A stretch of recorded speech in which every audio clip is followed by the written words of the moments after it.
Okay, so it is 3:16, and the agenda, as you probably saw, is pretty short. We only put one topic on there. But I think probably Jesse and I could talk for hours and hours about this topic, so we will try to be brief.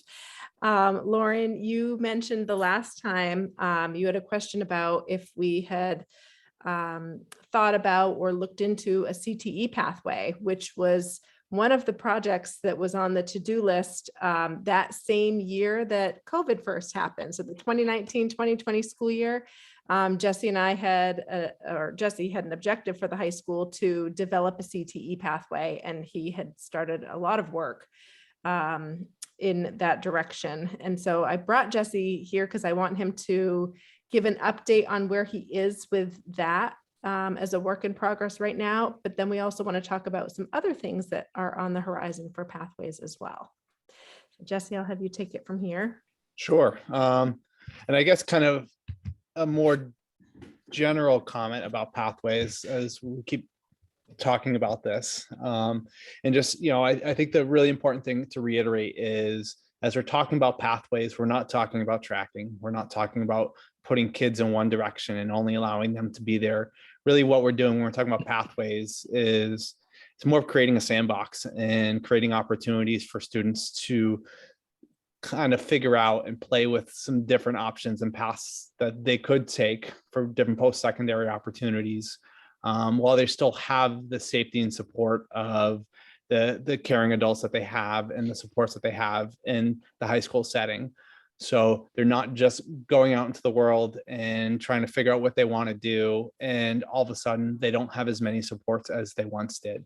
So that's really our big overarching goal of this, is we really want students to have opportunities to try things out, to get some opportunity, to build up their experiences. If we think about a student's resume being just as powerful as their transcript as far as when they leave for us.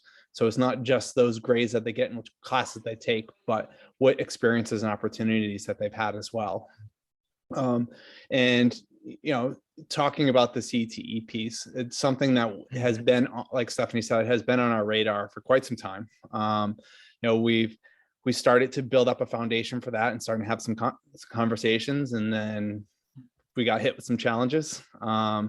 And MCST also, had some changes, and they were dealing with some challenges too. So it's something we've been talking about and slowly building up over the past couple of years. We haven't forgotten about it. But due to us having to largely react and build layers of support for the things that are directly in front of us, we haven't really been able to really finalize this plan as of yet. But I know Bobby and I are planning on meeting next week to hopefully fine tune and get something on paper to determine what it is that we really want to take a look at. So we have our STEM Academy, we have our Liberal Arts Academy, and these are for students in those areas that are kind of going above and beyond, that captures a body of work, our capstone, job shadow, coursework, kind of all those other pieces. So we're trying to figure out how does that translate into the CTE world, where they've already have programs, they already have certifications. There's the opportunities for job shadows and things like that. So this last piece is we kind of have a menu of all these different things that a CTE student can experience. And we need to take a look at how does this translate across different programs? And really, how does this give them the opportunity to try these things out? And, sort of talking about the sandbox, to get ready to play with these things within a supportive environment to determine whether or not they want to go out and do this in the real world, whether they love it, whether maybe this isn't something they actually want to do. We want students to be able to try some of those opportunities now versus when it's a little bit more high stakes, paying tuition, doing all these other things. So I think we're pretty close. Our hope is to get students, if not by the end of this year, to start applying. We can get students to start applying and formalizing their experiences at the beginning of next year. And Jesse, can you, I think that John shared that 207 news clip from last week, that those students are the STEM and liberal arts Yes. academy students. Is that correct? Yeah. So I don't know if you guys had a chance to watch that. Did anybody watch the link? Yeah, Yep. it was great. And you see the students working with the, what are those bags called again? I just had it in my brain. Bat bags. What are they? Bat bags. Okay. So, Baby scallops. okay. So they're going through the spat bags and, just getting these great hands-on learning experiences. And they're talking in that video about how it's really an engaging opportunity to learn. It's a collaborative way to learn because they're having that opportunity to do it with their friends. And every time I see videos like that, I just am reminded of how impactful this type of learning is. These opportunities for them to get real job-related types of experiences, whether it's something that we are able to bring to us into our classrooms, or even better, an opportunity that we're able to get students to. But and I think it's connecting students also with opportunities that they wouldn't normally come across. Many folks end up following a career sometimes that just because there's an aunt or uncle or family friend or parent, like it's what's familiar to them. That's the path that they take. And sometimes they don't find their passion until later in life because they just have never been exposed to that. So part of the idea of pathways is being able to expose students to a variety of different things and allow for them to try those things earlier rather than later, along with adding some early college access and really an opportunity, to limit the number of times that students maybe have to change their major after their first year of college, which happens to a lot of kids, or to go to college with already some credits underneath their belt, and that's going to save them money on the long run. There's just so many different opportunities within this area, within the state, to get students to have a foot forward for when they cross our stage with, when they graduate and head off into the real world. I think that, you're teaching students how to know their pathway or passion. I think that's very different. We don't know if they're going to find it in high school, Right. but you're teaching them what that means.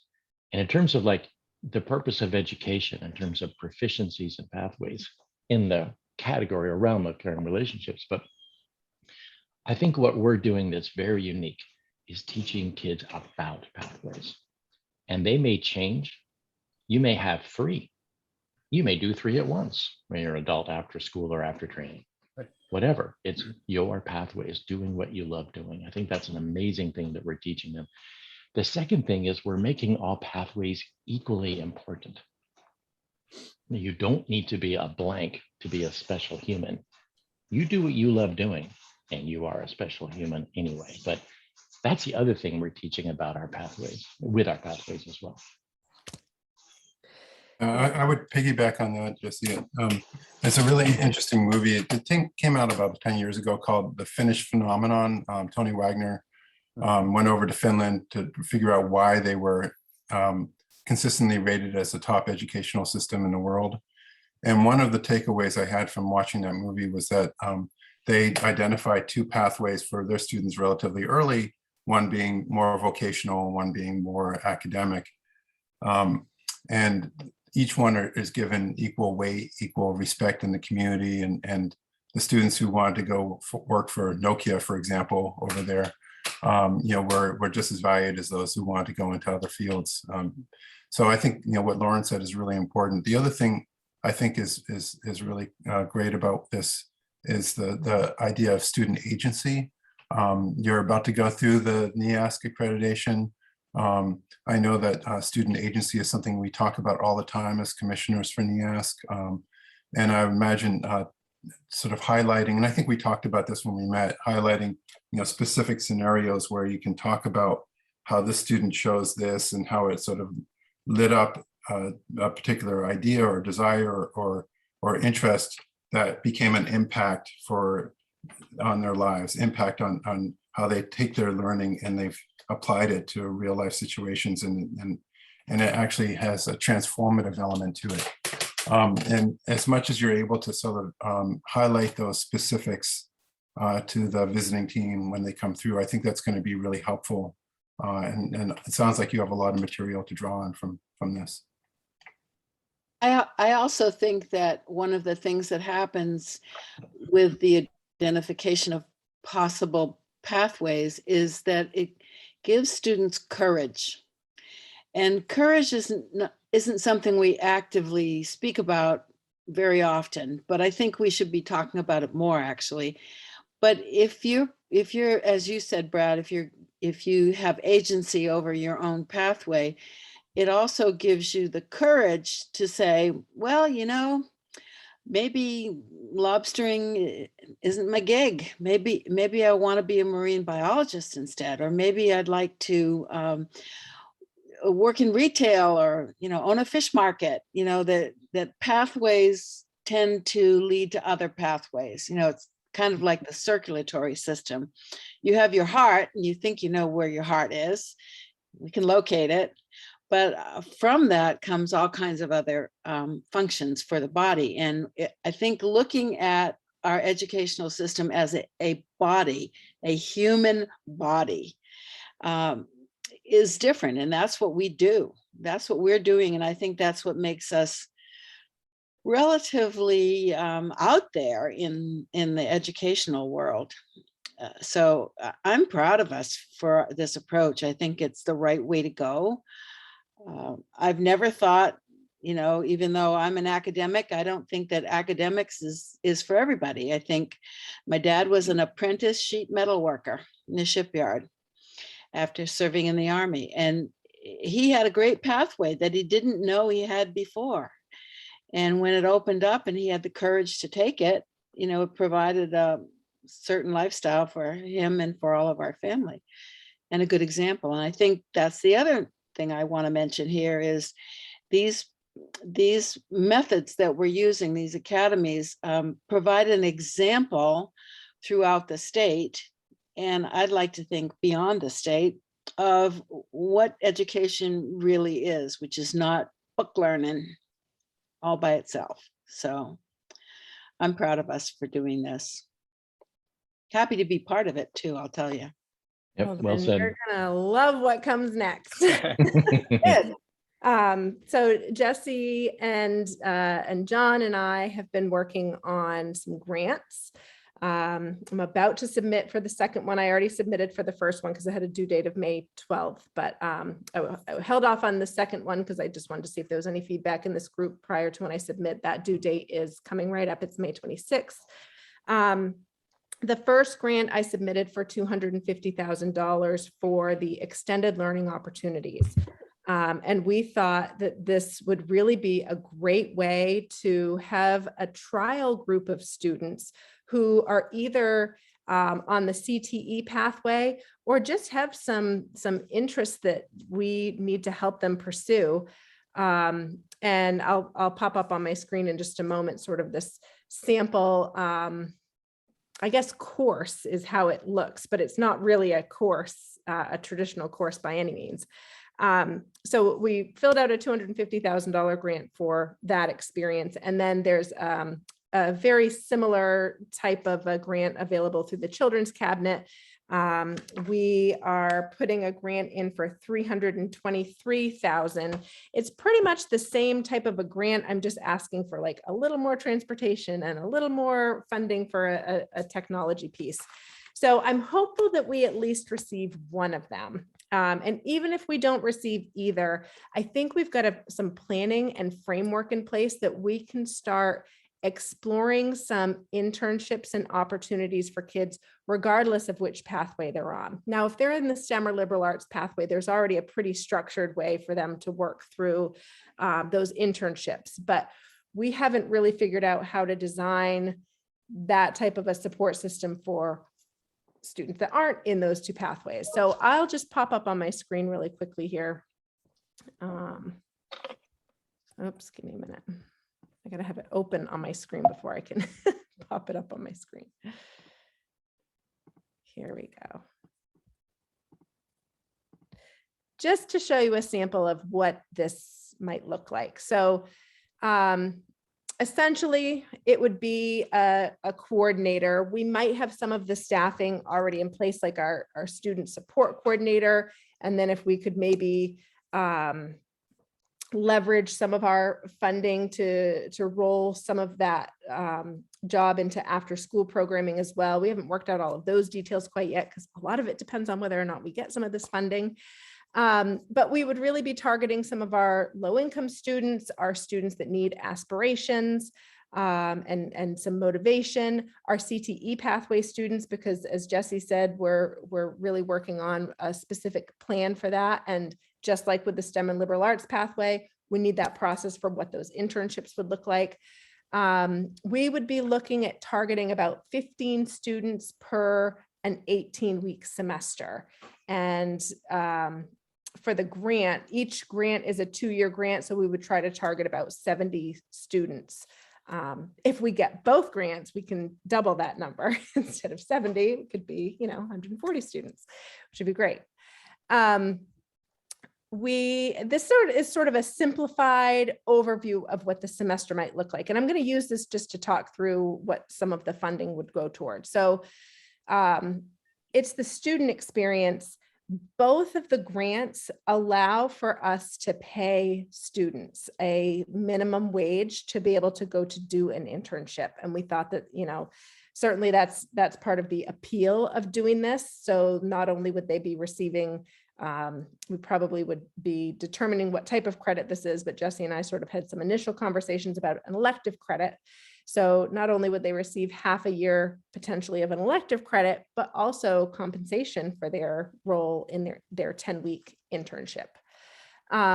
There's also some funding there for busing, because we certainly have the issue of equity. Some of our students that have great jobs have parents that have connections to some of those great after school jobs, or transportation to those after school jobs.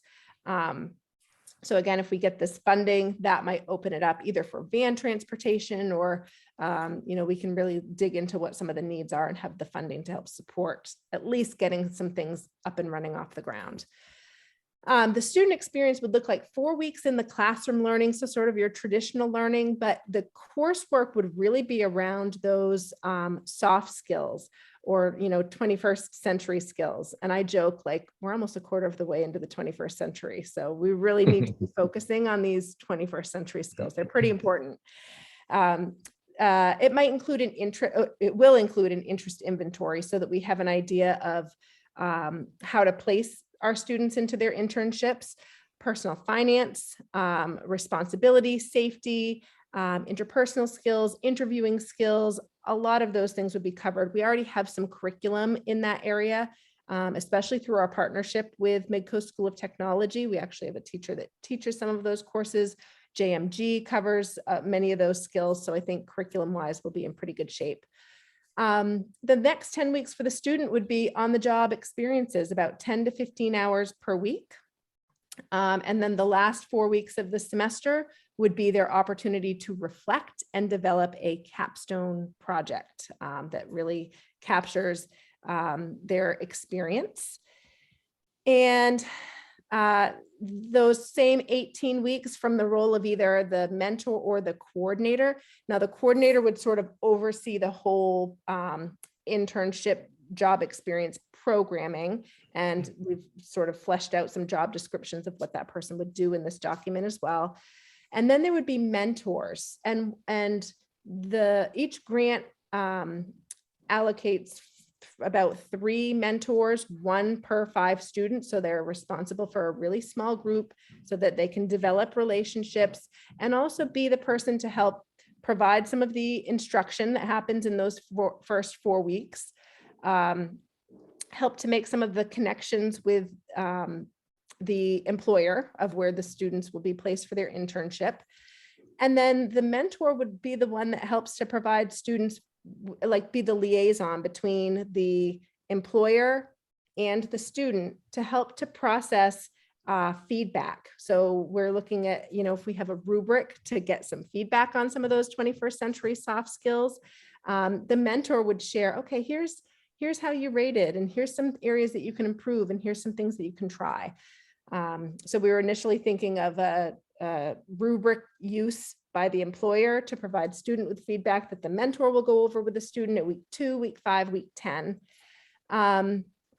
And then the coordinator will continue to really do some outreach and develop some relationships. I've been in touch with our old friend, Tom Pico, to just share initially this idea. He's excited. He's happy to try to help to coordinate some opportunities.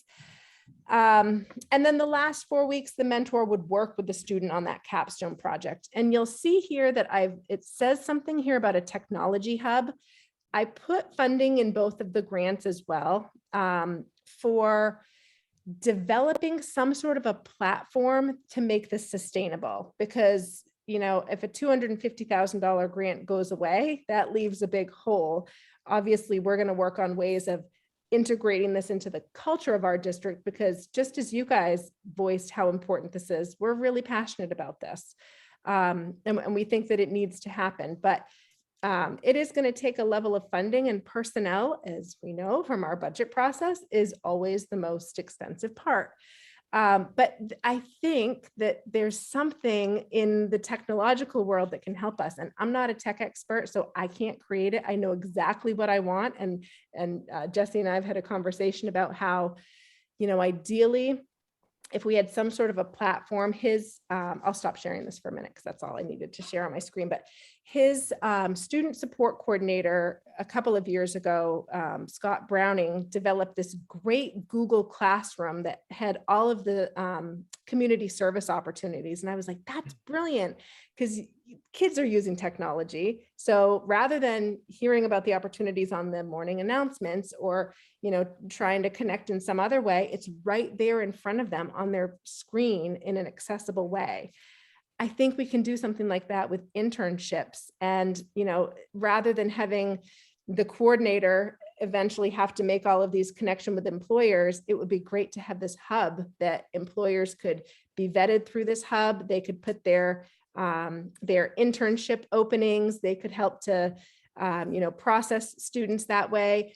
Students could put their capstone projects there in the future as, you know, some engaging ways to share with their fellow peers about experiences that they had. But yeah, anyways, it's a big vision right now. It's all of the pieces. And we're really hopeful. I think these conversations make us really excited. I did an experience this year called the Educators Learning Experience. And we visited all sorts of counties across Maine to talk about the jobs that are available, what businesses and organizations are looking for. Jesse hopefully will be doing the experience next year. I think he's excited about it. And it's every time I go someplace, I learn new opportunities that are out there for our students who live in Maine. Our students could live and work in Maine and have wonderful lives and careers. And our area is really quite rich with opportunities. We just need to help be, you know, a liaison for our students to help develop some of these connections. We can't just rely on parents that have connections and, you know, that they happen to land in the right place at the right time. I think there's a lot more that we could be doing. And what's really interesting about my experience going to different counties is I'm with other principals, and there's lots of guidance counselors, and the message is take this information and share it with students. And people are like, okay, great. Yeah, I got to tell my kids about this. That's not enough. Like, I sit there shaking my head, like there needs to be a whole grand design, and we've got to start doing more if we really want to, you know, like Carol said, change education. Yeah, and I here are a couple examples of kids doing wonderful things. I'm taking care of my brother's finances after his stroke, and I had to go down the hill to the Portland area to go to a Bank of America because we don't have one. And lo and behold, the young manager who helped me graduated from Oceanside. And it was thrilling to me. And the other example I want to give is example of jobs that are available. We have 9 vacant spots in the post office in Rockland. 9. That's why we don't get our mail every day, because they don't have enough people. So maybe this extends to opportunities, job shares, you know, in federal agencies that are local. So I'm really excited about this. This is making my day, I'll tell you. Yeah, I just got 4 words and this is freakishly awesome. Yeah, It's just it can't is. be happier as a school board member and your biggest fans. This is like, wow, it's great. Thank you, thank you, thank you. Yeah, I'm eager to see let's how hope it that we get turns out. the grant. We'll keep our fingers crossed. I do have one possible suggestion, or one thing that you may want to put in the grant that you haven't applied for that might be helpful. I think it's really powerful when students are able to share their stories of these experiences to a wider audience, both to each other and to the adults in the community. And I would encourage us to, you mentioned capstone at one point. You know, the key element to any capstone in my mind is the presentation or the exhibition or the somehow sharing of the big why and big aha moments that students had in the experience. And I would encourage us to have some sort of forum or some sort of evening event or reception or something where the students at the end of the period can share this with the broader community, that we really publicize it. We get the local newspapers there. We get as many of us who can be there to be there, and really have them give, you know, if you have 18, each one gives a 3 or 4 minute presentation. And maybe it's a short PowerPoint, or maybe it's a couple images that they can project on the screen, or maybe it's something else. They bring in something that they created if they were, you know, doing something hands-on. But I think that's going to be really important. And I think that will help build the momentum and help shape the culture going forward if we can do something like that. Yeah, a little bit like the science fair kind of. I presentation. think, you I don't know, have great in, connotations with science fairs, but you know what I mean, Stephanie. So Yeah, in years, that might engage other local businesses and organizations. when they exactly, see you that. invite all the local businesses in at that point. I mean, you make it sort of a big event, and I think that culminates those experiences for the students and internalizes it and empowers them to go forward in a great way. Yeah, I love Yeah, you that. might even be able to get that particular event to be sponsored by the Rotary or the Kiwanis or something like that, the Elks.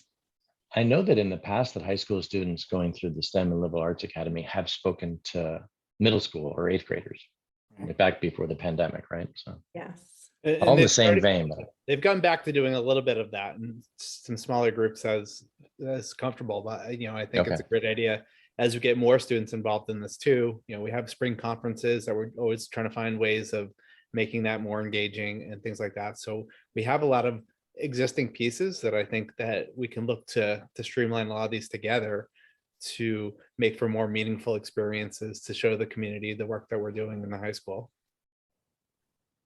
yeah, how could these people not give you guys a grant? That is just, how do they say no? They're going to say yes. I hope so. I hope so. Mm. We're pretty convincing. But I mean, I think if you think back to on your own experiences, people have pretty similar experiences in that, you know, you're not going to learn that you want to be something outside of education by sitting just solely in a classroom. There's other formative experiences that you have that probably led to that. Now I became an educator because that's where I learned what I wanted to be, but not everybody's going to take that pathway. And again, being part of this ELE experience and listening to people that developed, people in Portland that are entrepreneurs and have, you know, these great tech businesses, and to hear them talk about their high school experiences, they were all the same story, but one was a man from, you know, in his late 50s from Canada, and his experience was the same as a woman who moved here from Ohio. And then there was a young student who recently graduated from Orno, and, you know, despite age differences, you know, regardless of any other factors, they all said, you know, I went to high school, I did the classes, some were successful, some were not as successful, but none of them were inspired by what they might want to do in their future by high school. It was lots of other happenstances after that. Well, I've had 3 careers in my grown-up life, which I never thought I would. I was set to go in one path, and circumstance happened, and I had to pick another path, at least temporarily. And I would love to have been able to be able to say that my high school did this kind of work for me, but it did not. We were sort of boxed in little boxes. Oh, you're this and you're that, and here are the possible careers for you. And you picked one and you went full steam ahead as if.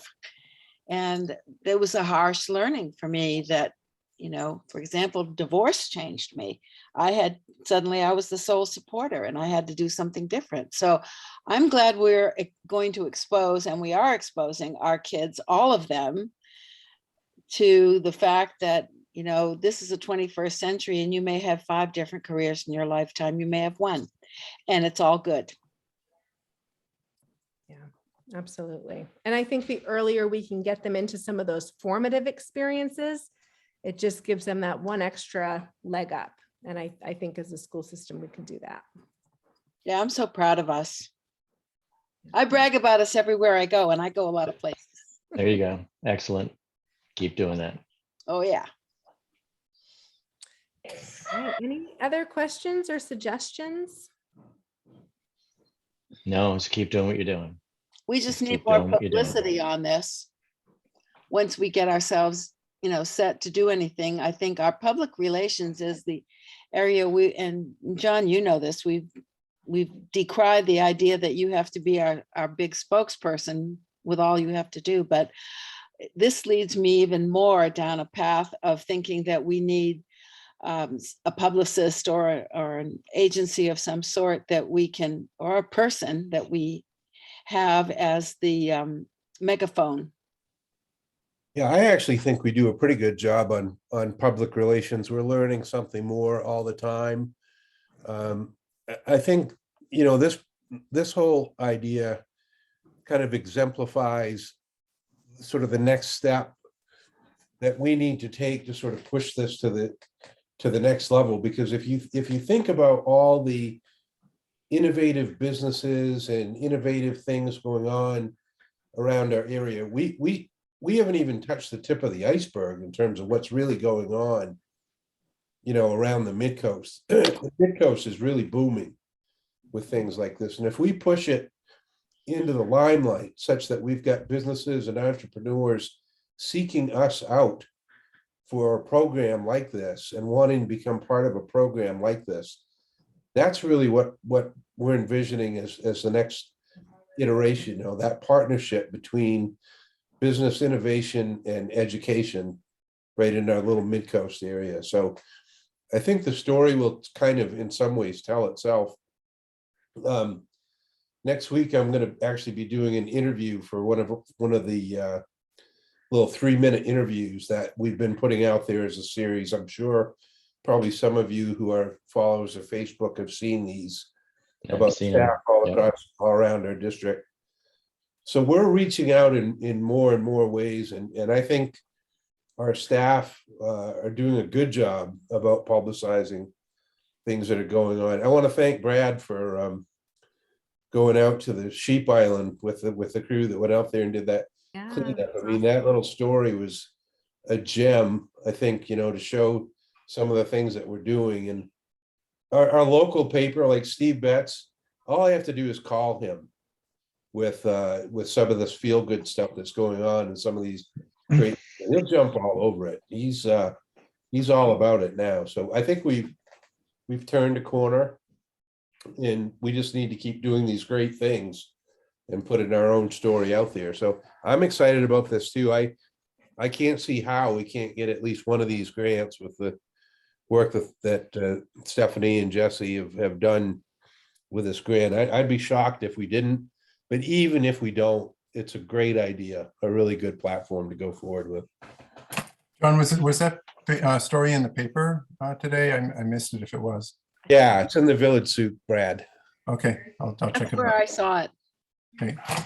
If you have a chance, if you send me the link, that'd be great. Otherwise, I'll do a search for it after the meeting. I'm glad you liked the story. It was a lot of fun to be out there. Those kids were great.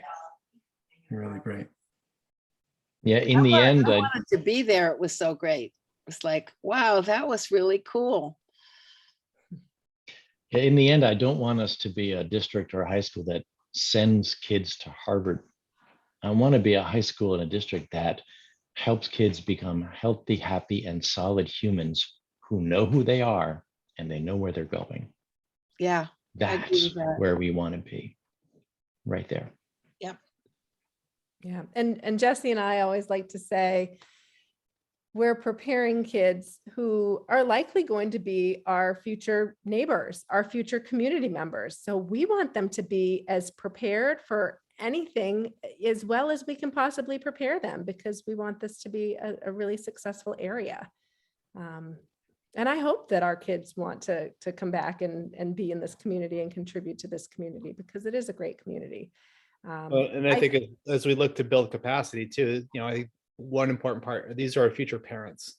So if they have positive experiences with our schools and they buy into our vision and the opportunities we gave to them, they're going to then be able to reinforce that vision and make it even stronger for the next generations as well, which is just going to allow for us to do even better work. Absolutely. And have them continue to vote yes on our budget. Just thought I'd throw that out there. That's funny. No, Jesse, you're absolutely right.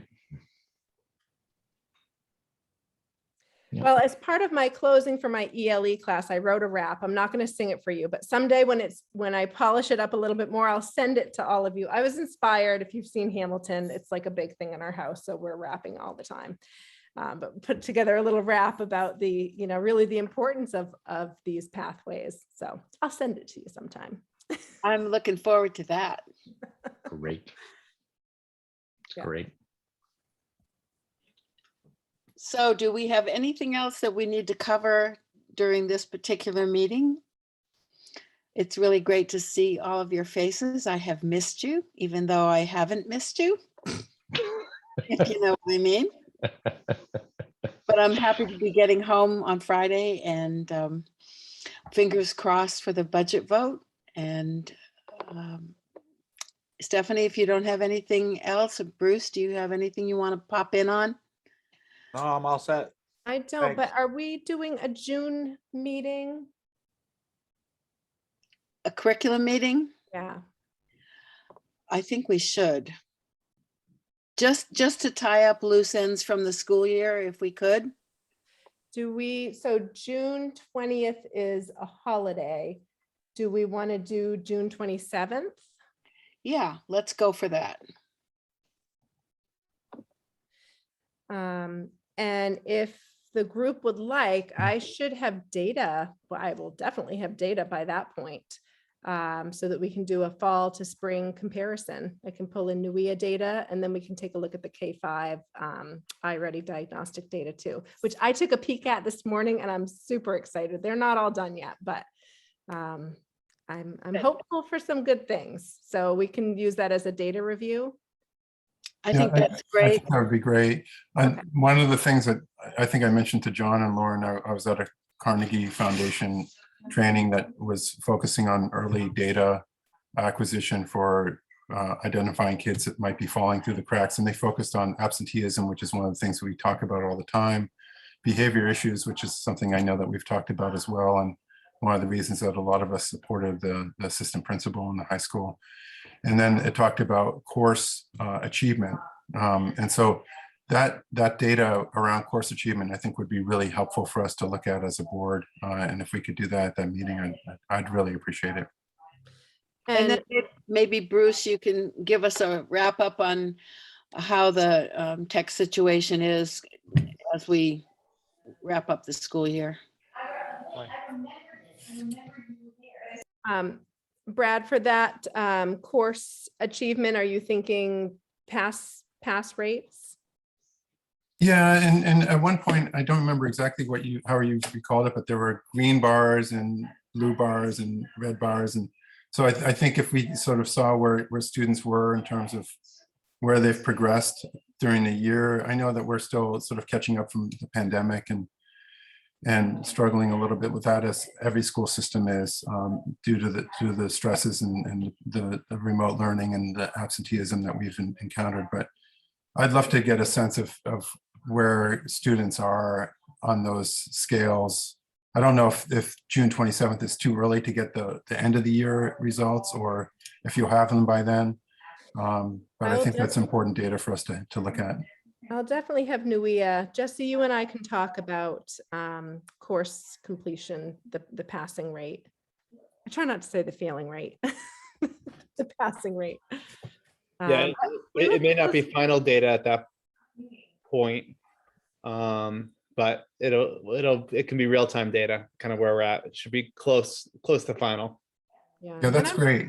Anything, and I don't want to put more on your plate at the end of the year, but anything that's not too difficult to gather for data for that, I think could be really useful for us. Yeah, the raw data is easy to come up with. Then it's just kind of extrapolating it from there and trying to break it down. But we could definitely take a look at some raw data, and we can do our best to try to organize that. Sure. Great, thank you. And Jesse, I think we did that mid-year last year, so we probably have a little continuum that we can build from. I don't know if we did it at the end of the year last year, but yeah, we can definitely pull something together, and we'll do some data review next time. And Stephanie, I will be back for the June board meeting, so I'll handle the report this time. Thanks for doing it. Okay, perfect. Yes, no problem. No problem. All right. Well, happy Monday, everybody. I have a puppy that I have to go home to see just because I can't wait. Can't wait any longer. Are we meeting at 3 o'clock on the 27th or 3:15, or what time is best for people? I think 3:15. 3:15. Yeah, let's just do that to be consistent. Otherwise, I'll get all confused. Yeah, perfect. So Jesse, Stephanie, everybody, thank you so much. It's awesome. Thank you, guys. Thank you. Welcome. Take care. I'll see you all soon.